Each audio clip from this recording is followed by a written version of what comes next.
พม่าอย่างนี้เจว้าวฮาร์ดไผ่คืองามแท้พม่าฮาร์ดเลยเป็นบ่น่าอย่าว่าอะไรเอาก็อยากพูดเนาะอ้าวพากันมาแล้วอ่ะอันนี้เขาซื้อมิมีสบายดีว่าแท้ได้แท้นี่หว่ะหน้าบ่คือกันเลยเจเอื้อยบงงามๆสะบัดน้องเดี๋ยวนะหน้าคุ้นๆนะแม่นนั่นผู้ชนะสาวสัตว์ซิว2016เป็นบ่โฮเทลอ่ะเดี๋ยวเราประกอบอย่างอีกก่อนอ๋อมีอินเตอร์เนชั่นแนล2017เป็นบ่ว้าตัวจริงงามก็ในห้องอีเจฝ่ายนะอ๋อคนนี้เป็นวอที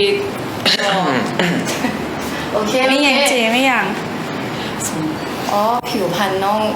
ดีเนาะสมพอและน้องทรายจังอ่ะโอเคเดี๋ยวจะแนะนำให้ฮู้จักสร้างประจำฮาเนาะเดี๋ยวเราจะมาเบิ่งเรื่องผมน้องได้แค่นี้โดยมาแล้วเลยมีพามาฮู้จักน้องไหมโดยสบายดีน้องใหม่น้องใหม่แฟนไอเจเดี๋ยวเราจมหาทุกมื้อใดพูดมูกัน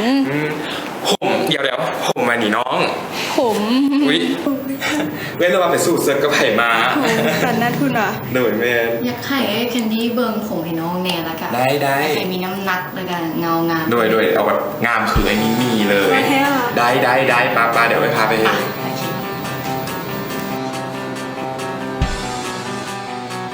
มาน้องใหม่นอนเลยเดี๋ยวก็ฟ้าใจคอหลายโอ้ยเนาะมาหยับน้องใหม่ผมหรือทางนอกนี่อุ๊ยอย่างไตผ่านเหาบ่มีแต่กะอาจจะไม่นึงเหาน้อยนึงแล้วคิดว่าสันซิลเนาะที่สวยได้เนาะมีมันแล้วย่ายังแนะนำให้น้องใหม่ใส่สันซิลเพราะว่าจะให้น้องใหม่มีผมที่งามแล้วก็มีน้ำหนักกว่านี้ใช่เลยสันซิลนี่เอาอยู่แน่นอนสิได้งามคือมีคำว่าชื่องามคือมีเป็นแปลงบ่ได้เสือมือเอื้อย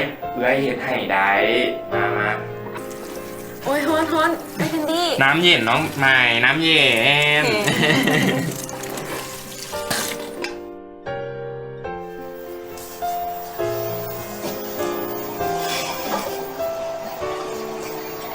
เป็นที่อะไรเจเรื่องโรงเรียน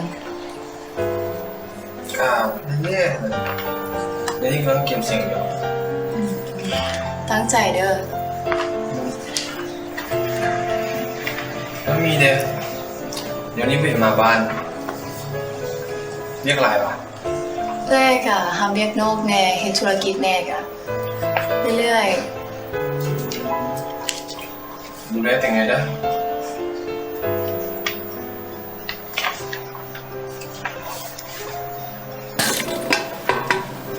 ผู้บอกน้องใหม่สันซิวนะมีน้ำมันธรรมชาติ5ชนิดพุ่นใดเฮ็ดให้ผมมีน้ำหนักจัดทรงง่ายหวีก็สิแบบลื่นปื๊ด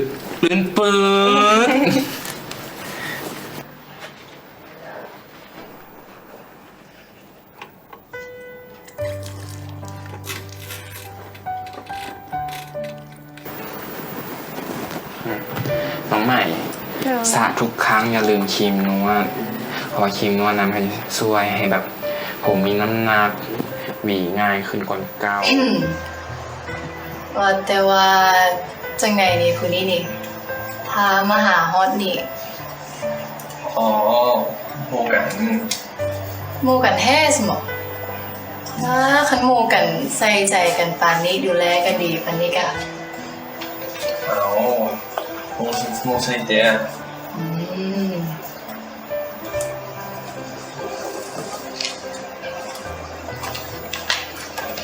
บอกความในใจเขาไปแล้ววะล่ะ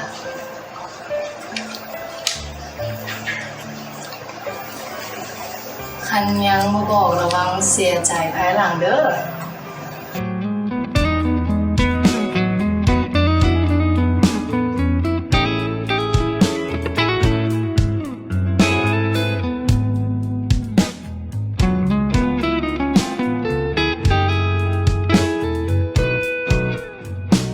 แต่ก่อนเคยได้ยินมีคนเล่าให้ฟังว่าการจะมีความรักนั้นทุกอย่างจะเบิ่งสวยงามและสดใสบอกว่าฉัน ขอต้อนรับน้องสายใหม่คนใหม่ ภายในใจคิดถึงเมื่อใดก็ยิ่งหวานทุกนาที แน่ ที่มีมอง ยิ้มตาข้างอีก จากบนนี้